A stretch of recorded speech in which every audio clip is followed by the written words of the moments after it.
What's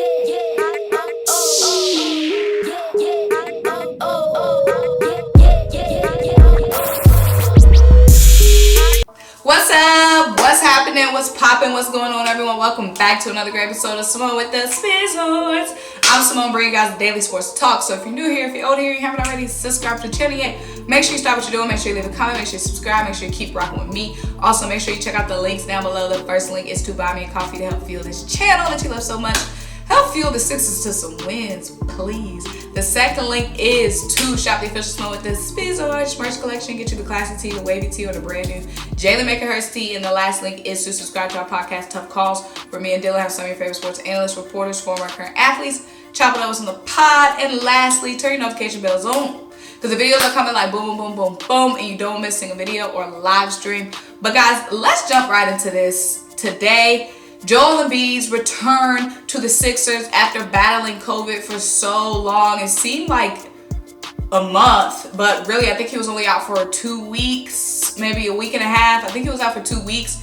Joel Embiid is back. Tobias Harris was back, but it was not enough to overcome the Timberwolves at home. We were at home in Joel Embiid's return. We went to double overtime. We ended up falling to the Timberwolves 120-121. Joel Embiid dropped a 40 burger, but it wasn't enough.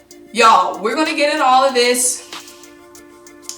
Pretty much, I have a lot of things that I don't like about this game from the Sixers point of view, and it's a lot of things that we need to address if we really want to not have to play in to the playoffs. Like last season, it was talking about a championship run. Now I'm like, dang, are we gonna be a play-in team?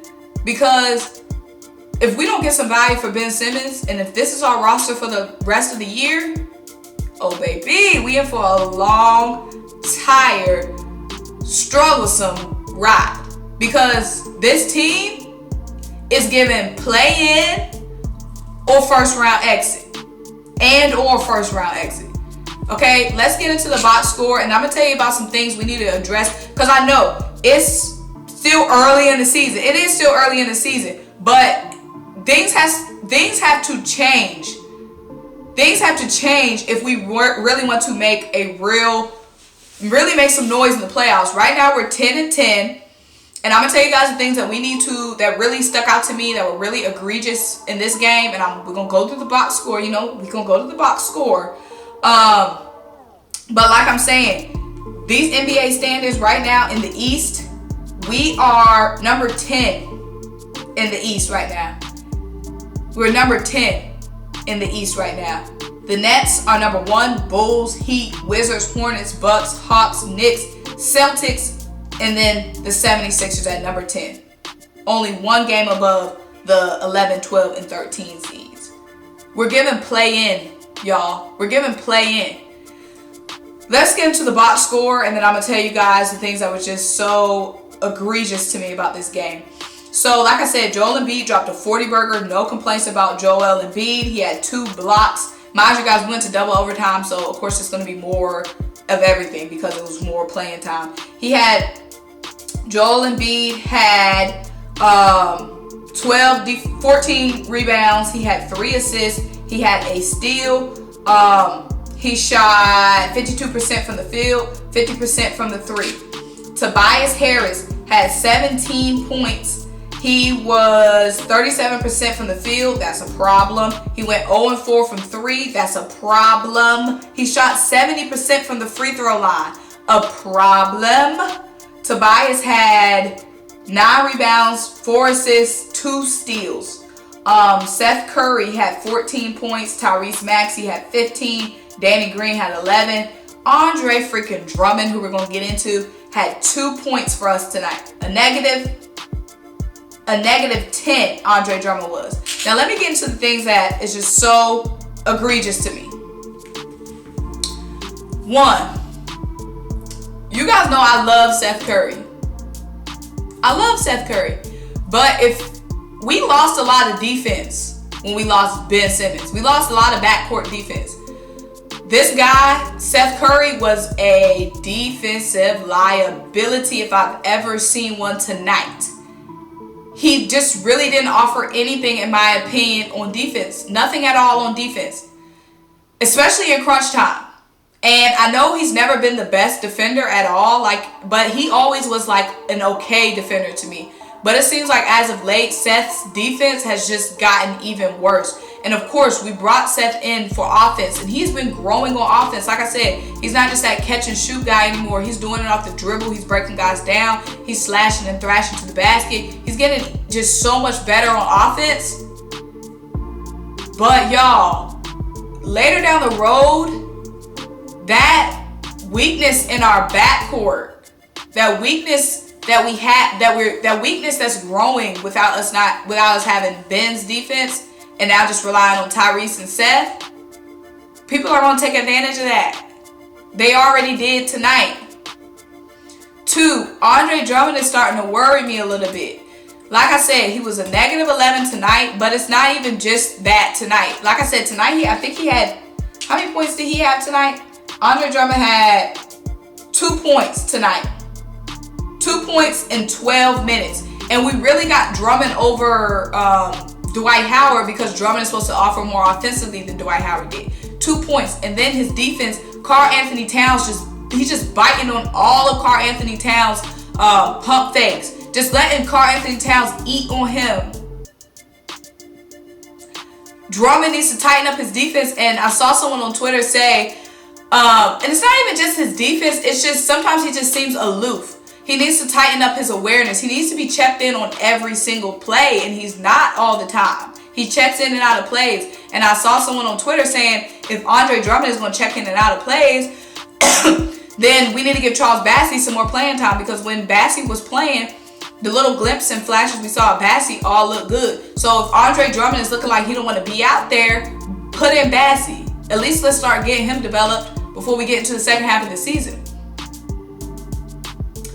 Joel Embiid, like I said, Joel Embiid just came off of COVID, so I'm not even like I said, Joel Embiid dropped 42 points in his return. There's nothing really negative to say about Joel Embiid, but it was just annoying because Joel and Andre Drummond were just letting Karl Anthony Towns eat. Like Karl Anthony Towns, just like these little pump fakes and stuff that you shouldn't be falling for, they let him fall for. Karl Anthony Towns had 28 points.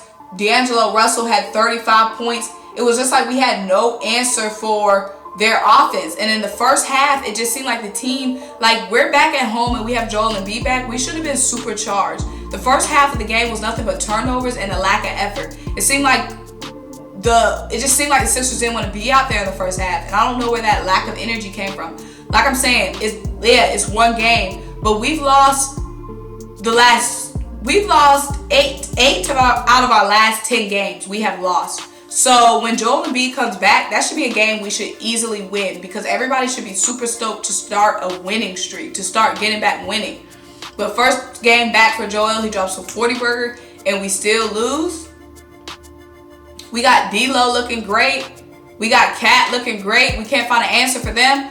Like I said, they were double teaming Joel Embiid. Joel Embiid got 42 points. He was getting double teamed. He was finding guys, kicking the ball out of the double team, but it was just, in the first half, it just seemed like on something that should be a catch and shoot scenario, guys will want to hesitate, dribble, and then it's not an open look anymore, forcing up shots, just straight up missing shots. And we should have looked like 10 times better, 10 times more energized with Joel back, but we just looked like not a good basketball team. And like I said, this is something that we're going to have to figure out. Like when we're looking at trading Ben, we need to get some value added instantly. This team just does not look, like I said, this team is giving play in. Like this team is giving, we're playing against the Celtics to get into the playoffs. We don't look like a playoff team. We went from championship team to play-in team, and we got a tough schedule coming up. Let's pull up the schedule. Up next, we got the Magic. That should be a dub. But then we have the Celtics, the Hawks, and then the Hornets twice, and the Jazz, and then the Warriors. That's a tough freaking stretch. I'll say it again. We have the Magic on Monday. Should be a dub. Then we have the Celtics, the Hawks, the Hornets, the Jazz, the Warriors. It don't get any easier. We need to get a two-way player in the backcourt somebody with some good offense and some solid defense.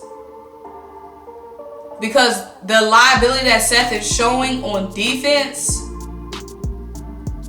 it's not it, baby. It's not going to hold. Like I said, that was fine when you're playing next to Ben Simmons, locking down the team's best player. But now we're going to need everyone to step up defensively. But guys, let me know what you think. What do you think about this team? Are we getting a play-in? Are we going to be a real threat in the playoffs? What do we need to do now to become a better team? What do we need to do before the trade deadline to become a better team? Y'all, to become a real team, a real playoff threat. But y'all, like this video, leave a comment, subscribe, keep rocking with me. Check out the links down below. Let me know what you want to see in my next video. And until I talk to you guys next time, bye!